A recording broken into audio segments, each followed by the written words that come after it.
No Latvijas ar saules smaržu stāsti plūst kā dzidra straume. Kanāls latvieši Itālijā sasilda sirdi katrā mājā. Caur ekrānu tilts starp zemēm ar pazīstamām mīļām tēmām. Kā dziesma, kas vieno mūs, lai kurp vien ceļš vedīs.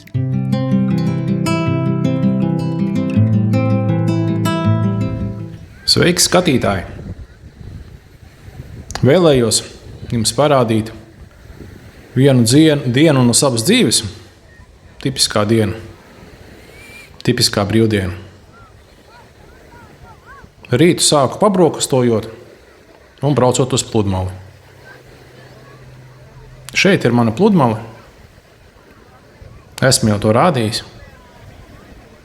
Un droši vien, ka rādīšu atkal un atkal un atkal. Man šeit ļoti patīk. Pludmale atrodas 10 minūšu braucienā no manas mājas.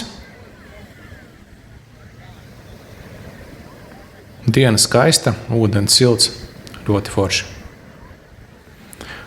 Kamēr jūs skatāties manas dienas gaitas, nedaudz pastāstīšu par to,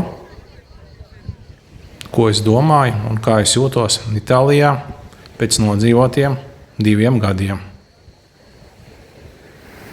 Vai man kaut kas pietrūkst, vai nekas nepietrūkst? Vai palikšu šeit, vai tomēr jābrauc uz Latviju? Tātad, atgriežoties pagātnē, pirms 2 gadiem nopirku māju Itālijas dienvidos, Kalabrijas reģionā, 7 kilometru attālumā no jūras. Mazā kalnu pilsētiņā, kurā dzīvo nepilni 3000 cilvēku.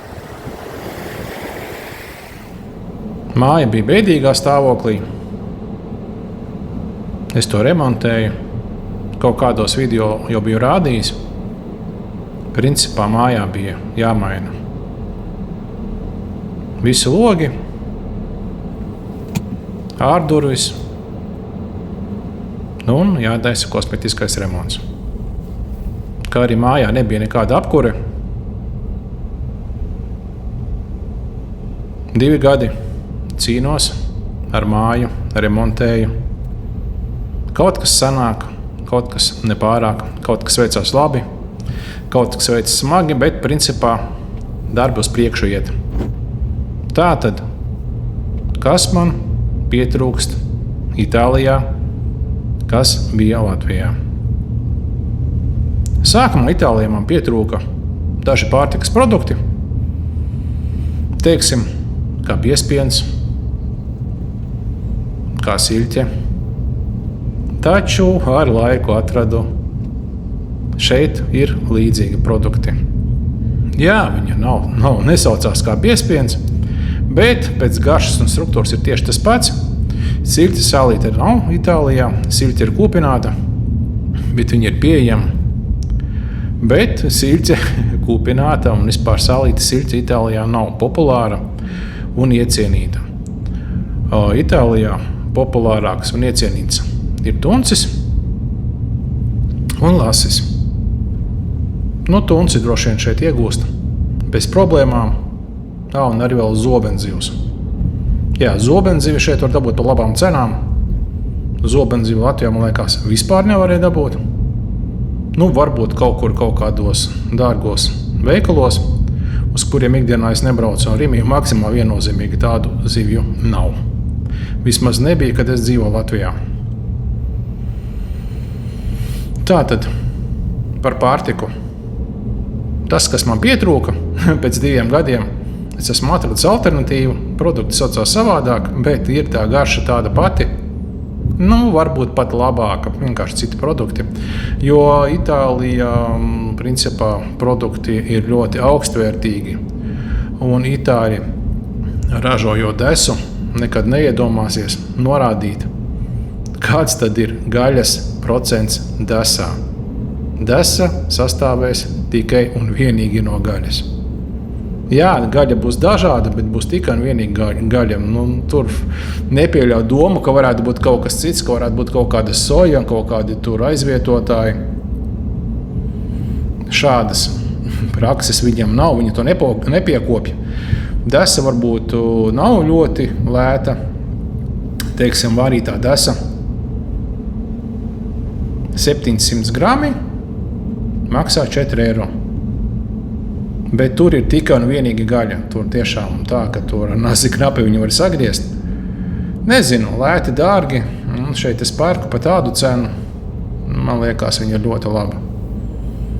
Un dažādas, teiksim, tur svaigās desiņas, tā kā kaut kas līdzīgs kupātiem. Šeit viņi saucās salsičas.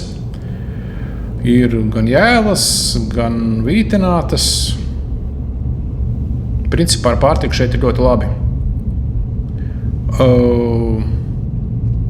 Dzīvojot Itālijā un dzīvojot Latvijā, teiksim tā, kā Itālijā izdzīvot var ap daudz mazākām naudām nekā Latvijā. Proti, gan par pārtiku, gan par komunālajiem pakalpojumiem.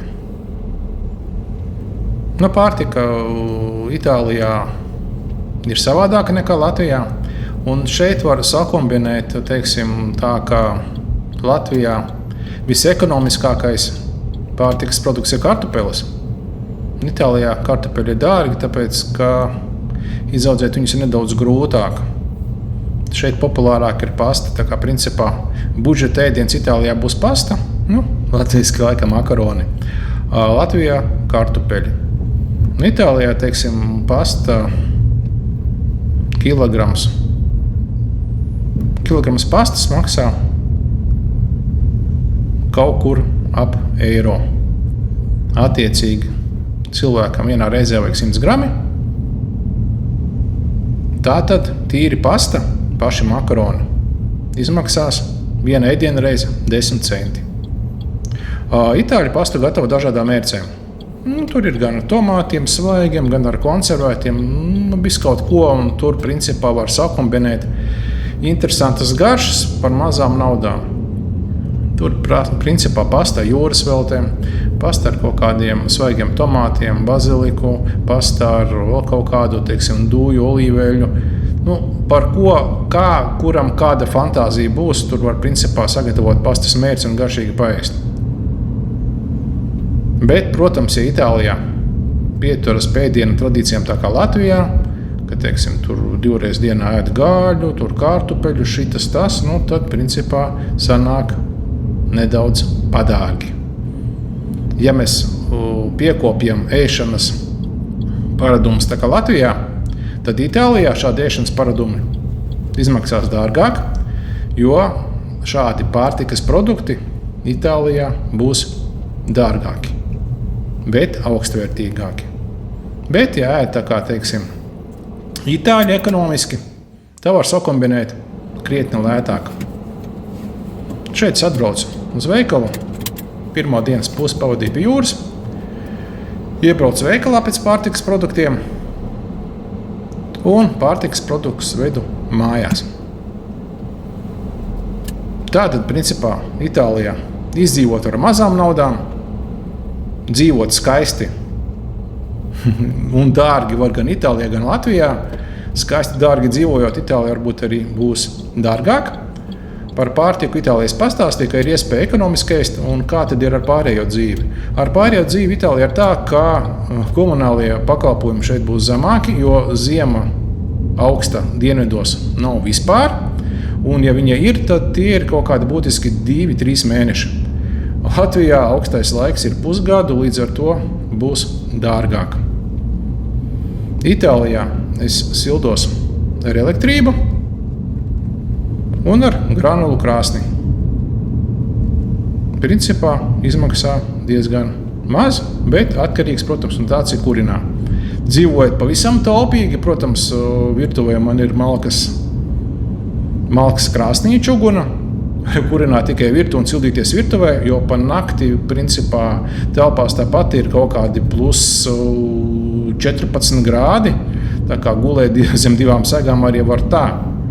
Kā principā apokalipses gadījumā Itālijā es izdzīvotu lotiem daudz vienkāršāk nekā Latvijā. Latvijā bez apkuras ūdens ziemā sasals un arī telpās būs ļoti augsts. Šeit bez apkuras ziemā es varētu izdzīvot pilnīgi mierīgi un droši, un nekāds ūdens trubās man nesasaltu. Itālijā es nevarētu dzīvot bez ūdens, bez elektrības varētu dzīvot droši, tā kā principā un arī nekustamā īpašuma nodoklis prima kaza nav. Tā kā pa lielam neatņemamie komunālie pakalpojumi man būtu ūdens, kanalizācija, atkritumi, un attiecīgi elektrība, jā, bet bez elektrības es jau teicu, ka es varētu arī dzīvot, un pa lielam jau var arī kādu saules paneli uzlikt. Kaut ko dienas laikā elektrība varētu būt, un tad kaut ko elementāru, kaut kādu veļas mašīnu, kaut ko var padarbināt. Bet jautājums bija par to, vai es palieku šeit, vai man jābrauc uz Latviju. Es domāju, ka man ir jābrauc uz Latviju, un tūlīt pastāstīšu, kāpēc. Dažādi domāju, vai es varu iztikt Itālijā, būt pašpietiekams un nekad neatgriezties Latvijā. Bet tagad nonācu pie dilēmas, ka laikam man tomēr būs jāatgriežas Latvijā. Skatieties, cik skaista vieta, cik skaista daba, cik viss te ir forši. Bet man ir jāatgriežas Latvijā. Bēdīgi, vai ne? Bet varbūt nav tik bēdīgi. Ir lietas, kuras Itālijā nevar nokārtot. Teiksim, Pasi-ID karti es varu nokārtot Latvijas vēstniecībā Romā. Protams, jā, man uz Romā jābrauc ar kāds gabals. Jātērē laiks, bet to var izdarīt. Personu apliecinošo dokumentu, Pasi-ID karti es varu uztaisīt. Bet es nevaru uztaisīt tiesības. Tiesības mainīt, man ir jābrauc uz Latviju, man jāaiziet ārstu komisiju. Un, diemžēl, pienācis laiks, kad man ārstu komisija iet uz beigām.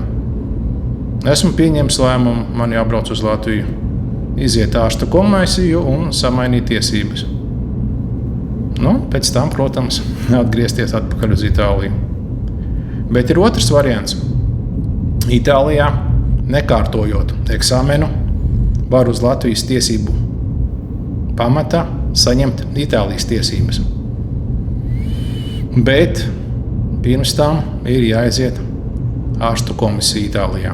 Sākumā izējām ārstu komisiju Itālijā, un pēc tam dodamies uz attiecīgo iestādi Itālijā un uz Latvijas tiesību pamata mums izsniedz Itālijas autovadītāja apliecību. Rakstiet komentāros, kā man būtu labāk darīt, kā būtu praktiskāk, vai ir vajadzīga Latvijas autovadītāja apliecība. Un Latvijā iziet ārstu komisiju, vai ārstu komisiju labāk iziet Itālijā un saņemt Itālijas tiesības. Man ir liela dilēma. Ārstu komisija Itālijā maksā 50 eiro un kaut kādas naudas par tiesībām. Es domāju, varētu plus mīnus kaut kādi 100 eiro droši vien būtu, varbūt 150. Bet braukt uz Latviju man vajag pirkt biļetes, lidot ar lidmašīnu, un arī droši vien kādas dienu, divas palikt viesnīcā. Tie arī ir izdevumi. Redziet, kā sanāca. Domājāt, ka es metu bisi krūmos un mukšu prom? Nē. Tas nav par mani, es tā nedarītu. Paskatieties apkārt, kāda daba ir. Un liktenis ir piespēlējis šādā paradīzes stūrī, netālu no jūras, kalna galā, gluži ne galā, pakalnā, nopirkt māju ar savu nelielu dārziņu. Dārziņš ir maziņš, bet tomēr tas ir savs. Un šo visu, es nepametīšu.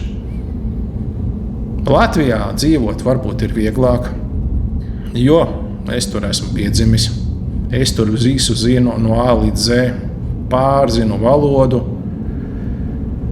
likumdošanu, kas, ko, kur, kā darāms, kas, kur kā kārtojams. Ļoti varu ātri saprast, kas man būtu jādara. Itālijā viss ir sarežģītāk, bet tomēr, draugi mīļie, šāda daba, šādi skati, šāds klimats. Sākumā es biju noreizējies, ka nevarēšu pierast pie karstuma, bet laikam šogad 2 gadi, būs 3. Jau esmu pieredzējis. Jā, kad ziemā ir rēgnas, ir pasmagi, bet tas ir īsts brīdis, 2-3 mēneši, un tad atkal ir silti un forši. Kā saulīte uzspīd, tā uzreiz garastāvoklis uzlabojās.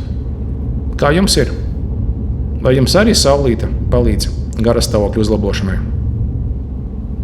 Kaut kāds tāds šoreiz pļāpājamais video. Kaut kā baigi negribējāt skatīties, kur es kaut ko ceļoju, braucu, apskatu kaut ko skaistu. Pamēģināšu varbūt šādus pļāpājamos video. Par koridoru remontu, krāsošanas darbiem, kam interesē. Krāsošanu esmu pabeidzis. Ne pilnībā, bet esmu pabeidzis, jo nopirkto krāsu esmu iztērējis. Tagad sākās ļoti karsts laiks un ļoti karsti krāsot. Es domāju, ka es paņemšu pauzīti. Kā ir, tā ir. Kaut kur kaut kādi stūri vēl jāpiesmērē. Es sagatavošu video, parādīšu, kā man sanāca. Varēsiet pateikt savu viedokli, ko jūs par to domājat. Bet, principā, apakšā pieejas durvīm koridors nokrāsojas. Tā kā tagad nebūs kauns ienākt mājā. Vairs tik briesmīgi neizskatās. Bet to es jums noteikti parādīšu. Tā kā darbi iet uz priekšu, dzīve iet uz priekšu, viss ir kārtībā. Nē, es neesmu padevies, nemukšu projām, pagaidām palieku Itālijā. Skatīsimies, kā man veicās tālāk, par visiem saviem piedzīvojumiem, likstām, nelikstām, veiksmēm. Es noteikti jums pastāstīšu nākošajos video. Jūs piesakojat kanālam, lai nepalaistu garām jauns video. Nesolu, ka visi nākošie video būs visiem tīkami, bet es jau neesmu dolārs, lai visiem patiktu. Kādam patiks, kādam nē. Un arī, izpildīšu jūsu lūgumu, un būs jaunas itāļu receptes. Tiksimies arī virtuvē, parādīšu kādu interesantu, garšīgu, vienkāršu itāļu ēdienu. Un nevienu vien. Tā kā, paldies, ka bijāt kopā ar mani, manās ikdienas gaitās. Paklausījāties manu pļāpāšanu. Ceru, ka nebija baigi garlaicīgi. Un rakstiet komentāros, ko jūs domājat. Un tā jau mēs satiksimies nākošajos video. Šāda ir mana pilsētiņa. Latvijā tas būtu kaut kāds maziņš ciemetiņš ar iedzīvotājiem līdz 3000. Šeit tā ir pilsētiņa. Jā, kaut kur kaut kādas mājas vēl nav pabeigtas, jo šeit ir interesanti, kā apakšā jau dzīvo. Augšējie dzīvokļi nav pārdoti. Bieži vien, kad īpašums pieder vienam īpašniekam. Bet citreiz ir tā, ka katram stāvam savs īpašnieks. Visādi mēdz būt. Man šeit patīk. Nereizi nenožēloju, ka pieņem lēmumu pārcelties uz citu valsti. Un nereizi nenožēloju, ka liktenis man piespēlēja Kalabriju. Šo burvīgo, skaisto, silto reģionu, kur rokas stiepiena attālumā ir gan silta jūra, un rokas stiepiena attālumā ir kalni un pastaigu takas. Paldies par skatījumiem! Lieciet laikus, rakstiet komentārus un tiksimies jau nākošajās sērijās. Lai jums jauka diena! Atā!